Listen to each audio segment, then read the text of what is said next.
La alfarería canaria surge o nace con el mundo indígena. Cuando llegan los primeros pobladores que llegaron del norte de África, traen consigo el arte de la cerámica.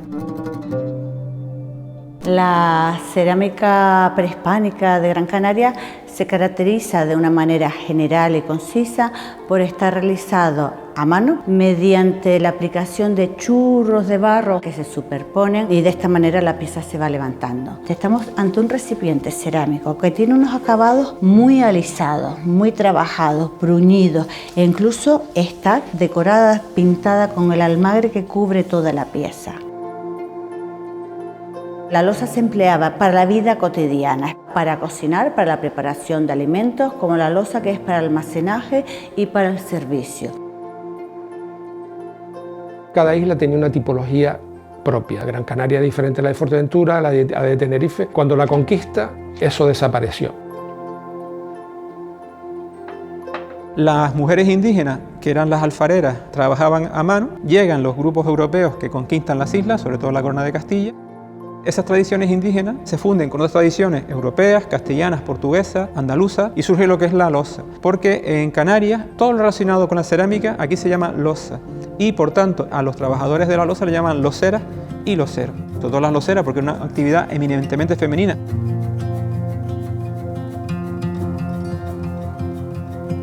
Había hombres que sabían algo, pero porque eran hombres caseros o la necesidad le obligaba.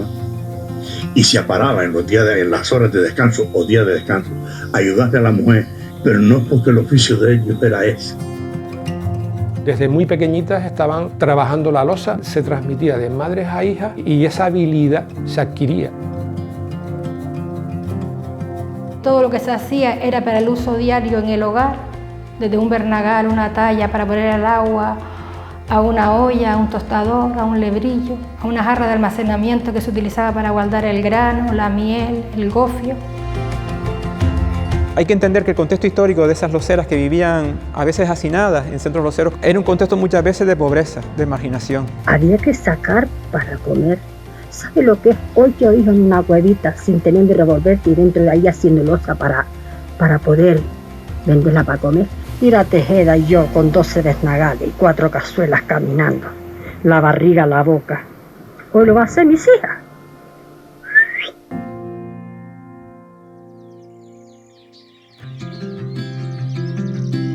La cerámica tradicional canaria iba a desaparecer probablemente a principios del siglo XX, pero ocurrió un hecho importante como fue la Guerra Civil. En ese periodo de autarquía se reactivan otra vez las artesanías, porque había que proveer a la gente de piezas, que luego ya empezó a bajar ya con los años 60-70, sobre todo por el boom turístico y por ya la apertura también del régimen franquista. ¿Y a qué precio vendían ustedes esas piezas? Esa media peseta. En ese momento de cambio político en España fue una eclosión cultural. Hubo una búsqueda de identidad. Entonces hay colectivos y grupos que quieren buscar las raíces. ¿Dónde van? Algunos de ellos van a los centros loceros a hablar con esos últimos loceros y loceras para aprender. Si se guisa con piñas de pino y se continúa mucho en un sitio, la loza queda requemada. Te transmitían esa generosidad, esa apertura, no tenían secretos, siempre estaban dispuestas a colaborar. En convivencia y haciéndote un poco amigo y el contacto con una generación de nuestra edad que veíamos que en todos los municipios estaban interesados en esa especie de rescate. Es decir, esto se va a acabar. Estos últimos alfareros que estamos conociendo son los últimos. O lo aprendemos y lo mantenemos y lo transmitimos, o se acaba. Intentábamos ir mejorando y aprendiendo de los fallos también. Fue como en cierta manera, una responsabilidad de vamos a sacar esto para adelante entre todos. Fue como un reto, ¿no? Decir, oye, esto no se puede olvidar, esto hay que seguir manteniéndolo. Cada zona tiene sus características. Atalaya de una forma la loza, Artenara igual, como olla de Pineda. Yo hago lo mismo que hacían las antiguas loceras. Como a mí me enseñaron, yo lo sigo haciendo así. Nosotros tenemos aquí documentación, mucha documentación del Museo Canario, porque nuestra línea es aborigen. No solamente ser capaz de reproducir un objeto tradicional, un objeto prehispánico, sino también la creatividad para producir cerámica contemporánea, pero que no se pueda confundir ni con Manises en Valencia, ni con la loza de Sevilla, no.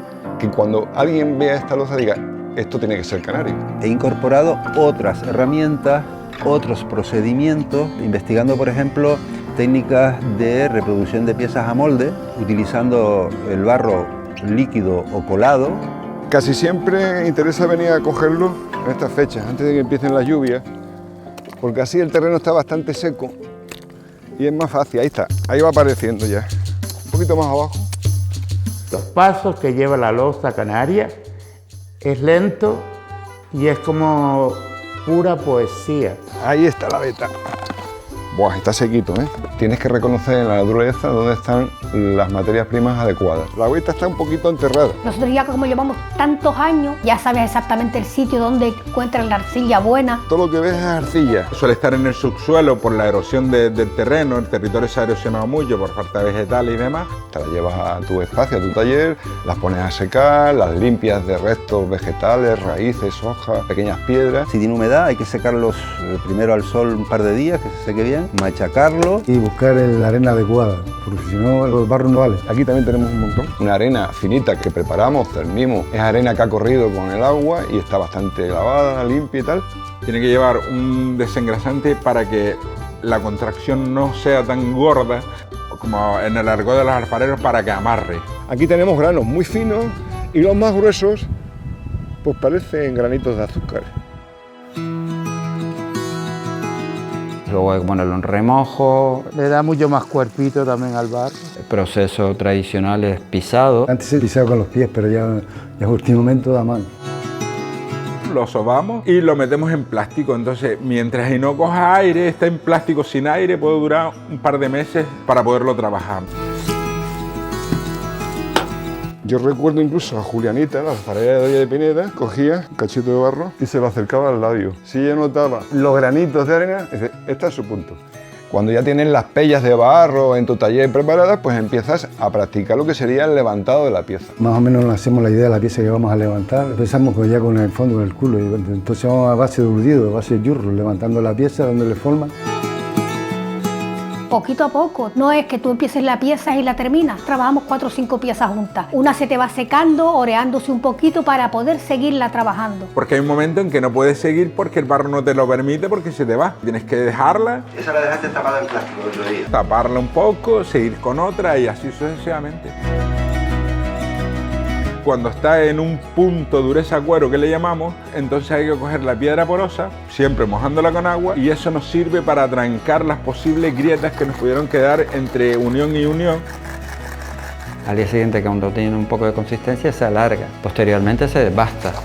Tenemos las herramientas, las cañas y el arco de metal, que son hechos de pipas de vino. Sería para quitarle el excedente de barro por fuera de la pieza.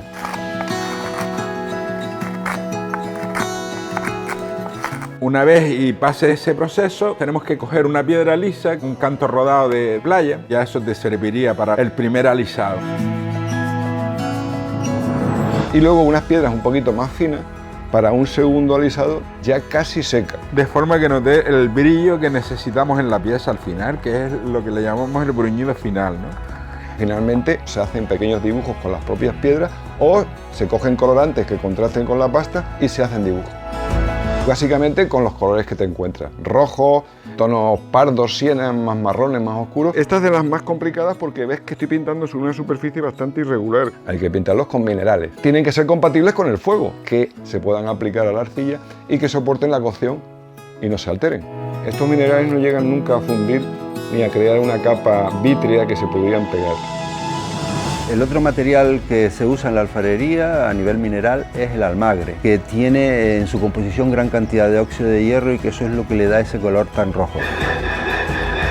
Lo molemos bien, tipo harina, lo llevamos al agua, lo removemos, vemos la viscosidad que nos interesa y luego ya con eso empezamos a pintar. Antiguamente dice que también le ponían tierra colorada a los quesos. El último paso, digamos, sería el brillo, que sería el aliñado de brillo, bruñido. Serían con otro tipo de piedras más pulidas. Para que se integre bien y no se caiga el almagre de la pieza antes de llevarla al horno. Ahora mismo se está bruñendo. Lo que nosotros hacemos es transformar un material de arcilla a cerámica y eso lo hace el calor, el fuego.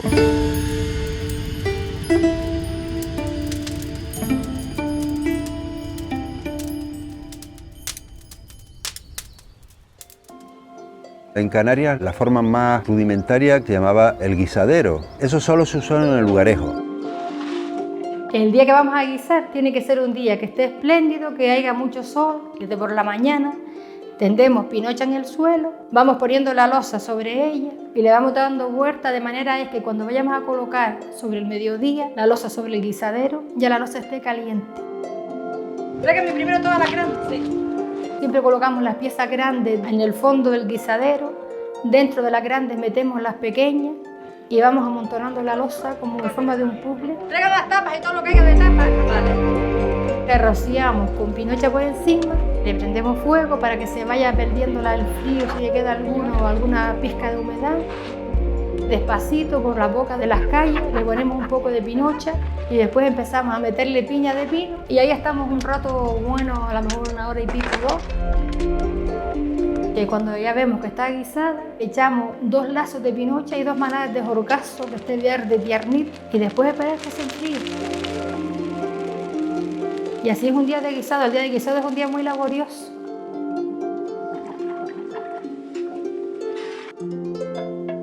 ¿Suena o no? Ah, que sí. ¿Está bien guisado? Tan guapo, mira.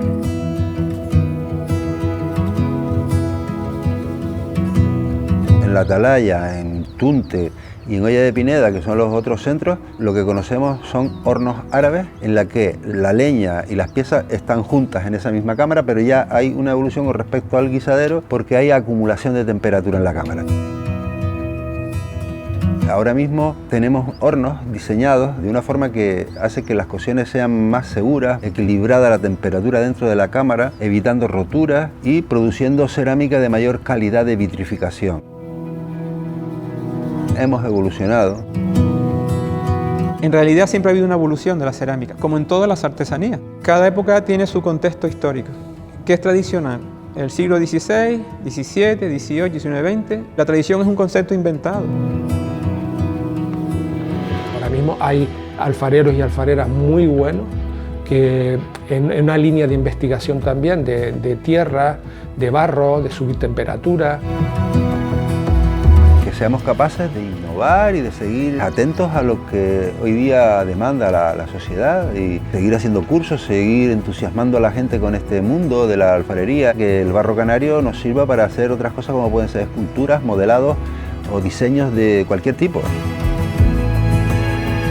Y creo que esta técnica tiene que ir a los alumnos, en talleres, en comunidades de barrio, en los colegios, llevarlo al aula. Si tú no formas a los posibles compradores, después viene cualquiera que hace cualquier barbaridad y te la vende como losa canaria. Y todo eso se tiene que transmitir.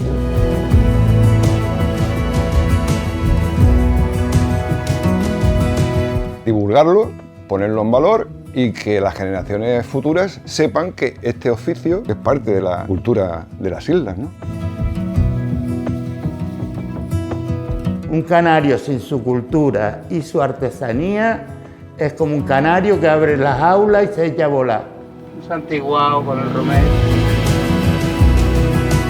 Para valorar el presente hay que conocer el pasado y hay que comprenderlo. Esto es un legado que nos han dejado nuestros antepasados y hay que defenderlo con dignidad. Yo creo que muchos nos sentimos en deuda con todas estas mujeres, con estos hombres que de alguna forma nos transmitieron sus conocimientos. Es una identidad, o sea, es un patrimonio vivo, tiene un valor incalculable, ¿no? Los últimos no somos nosotros, sino los que continuarán con nuestra labor.